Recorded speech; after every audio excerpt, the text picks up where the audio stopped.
साल था 1967। भारत में रियल एस्टेट तेजी से पैर पसार रहा था। सुशील अंसल ने Ansal properties and infrastructure limited की नींव रखी। कंपनी बड़े बड़े वादों के साथ बाजार में उतरी। हाई प्रोफाइल टाउनशिप, आलीशान अपार्टमेंट और निवेशकों के लिए सुनहरे अवसर। हर कोई इस नाम पर भरोसा करने लगा। लखनऊ, दिल्ली, एनसीआर समेत कई शहरों में अंसल ने टाउनशिप का सपना बेचा।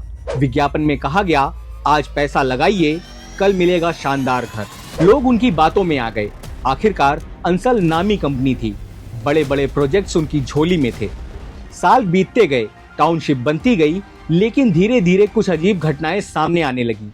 घर तो बुक हो रहे थे, पैसे भी लग रहे थे, लेकिन मकानों का कब्जा नहीं मिल रहा था। जो लोग अपने घर का सपना संजोए बैठे थे, वे इंतजार ही करते रह गए।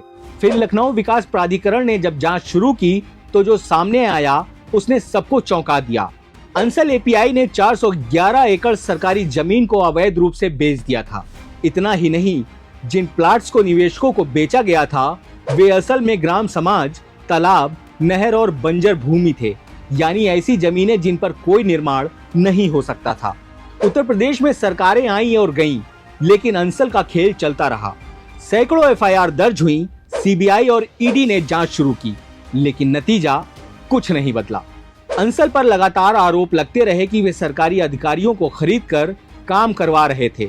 आरोप लगे कि पूर्व वीसी बीबी सिंह, पीएन मिश्रा और रमेश यादव जैसे कई अफसरों को अंसल ने ऊंची तनख्वाहों पर नौकरी दे दी, ताकि उनकी टाउनशिप योजनाओं को मंजूरी मिलती रहे। राजनीतिक संरक्षण ने घोटाले को और मजबूत बना दिया। मायावती सरकार ने अंसल को 3,500 एकड़ और फिर अखिलेश यादव ने 6,500 एकड़ जमीन दे दी। देखते ही देखते अंसल ग्रुप ने अपनी टाउनशिप का विस्तार कर लिया, वो भी बिना किसी रोक टोक के। योगी सरकार ने भले टाउनशिप का दायरा घटाकर 4,500 एकड़ कर दिया, लेकिन इस दौर तक टाउनशिप में भूमाफिया की तर्ज पर सैकड़ों करोड़ की जमीनें हजम कर ली गईं। नियामक रेरा भी सिर्फ आरसी जारी करने में व्यस्त रहा। खास बात यह भी रही कि मायावती की सरकार में ही अंसल पर हंटर भी चला था। जब ईमानदार छवि वाले अफसर विजय शंकर पांडे कमिश्नर थे और उन्होंने कई तरह की अनियमितताओं की वजह से इस प्रोजेक्ट को निरस्त कर दिया था। लेकिन बाद में विजय शंकर पांडे के उस तैनाती से हटाए जाने के बाद मायावती की सरकार के दौर में ही इस प्रोजेक्ट को आगे हरी झंडी दे दी गई थी। सरकार और अधिकारी अंसल के हाथों का खिलौना है, इसका प्रमाण 11 साल पहले ही मिल गया था, जब अंसल की मनमानी न मानने पर तत्कालीन प्रमुख सचिव आवास प्रवीर कुमार को हटा दिया गया था। इसके बाद प्रमुख सचिव के पद पर अपनी पसंद के अफसर को बैठाया गया।